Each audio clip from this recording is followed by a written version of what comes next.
Bueno, cordial saludo compañeros y compañeras y tutor de la materia Construyendo Comunidad. Mi nombre es Néstor Fernando Orbes y pertenezco al grupo 20 de esta área.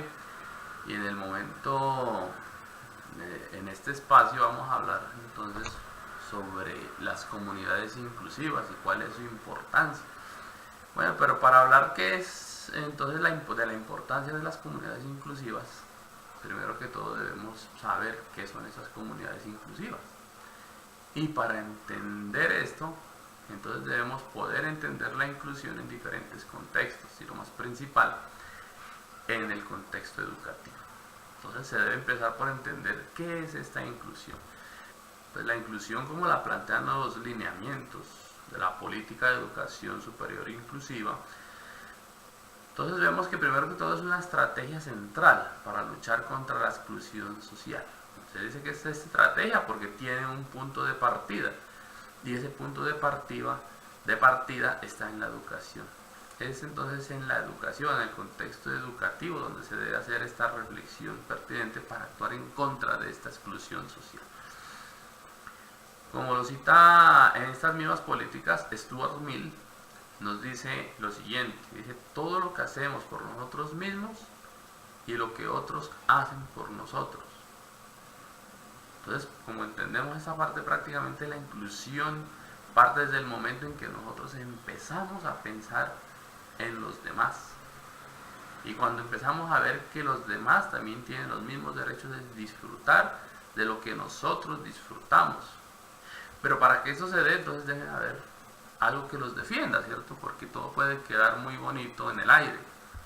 Y para eso se han creado las políticas de educación inclusiva, políticas inclusivas, y ahí esas políticas son las que defienden estas iniciativas de educación.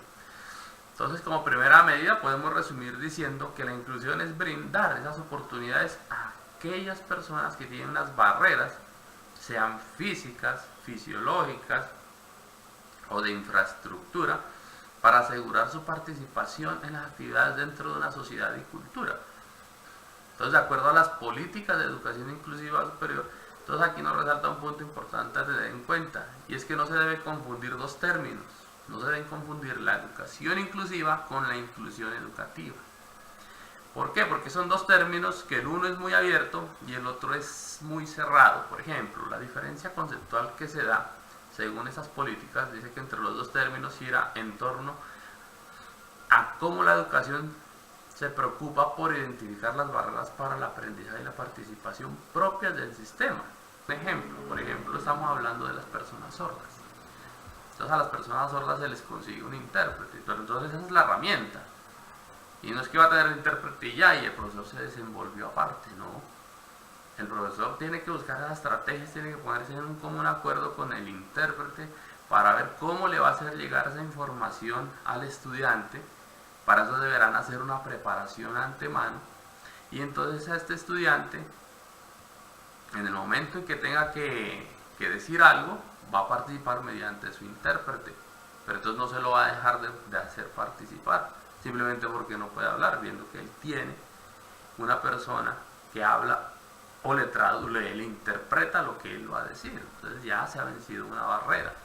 Y asimismo entonces debe emplearse otras estrategias para que él no quede excluido del grupo.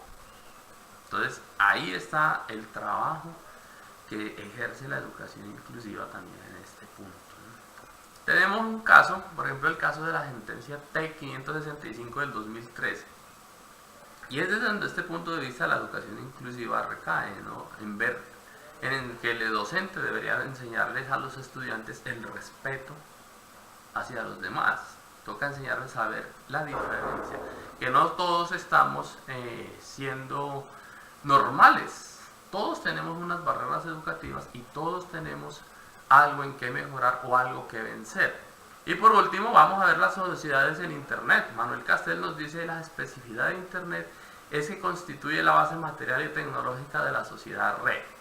Es la infraestructura tecnológica y el medio organizativo que permite el desarrollo de una serie de nuevas formas de relación social que no tiene su origen en Internet. O sea, ¿cómo así? Y es prácticamente, Internet ha llegado a ser más que una herramienta tecnológica. Es la base para formar sociedades virtuales, pero esas sociedades virtuales no se generaron en internet, se generaron en un grupo, en vivo, las personas que ya se conocían desde antes de forma presencial. Pero hay ahora unas sociedades virtuales demasiado grandes donde el desafío de ellos es que tienen unas relaciones personales muy débiles, unos lazos de relación muy débiles, porque es que son personas que se conforman, donde tienen un punto de interés, tal vez algún tema, aprender alguna tarea o otra información que a alguno les interese, pero personalmente no se conocen, y este ya es un desafío para estas comunidades. Bueno, esto es todo lo que pues les tengo por decir en este momento. Quiero agradecerles por prestarme atención y ya nos veremos en otra oportunidad. Muchas gracias.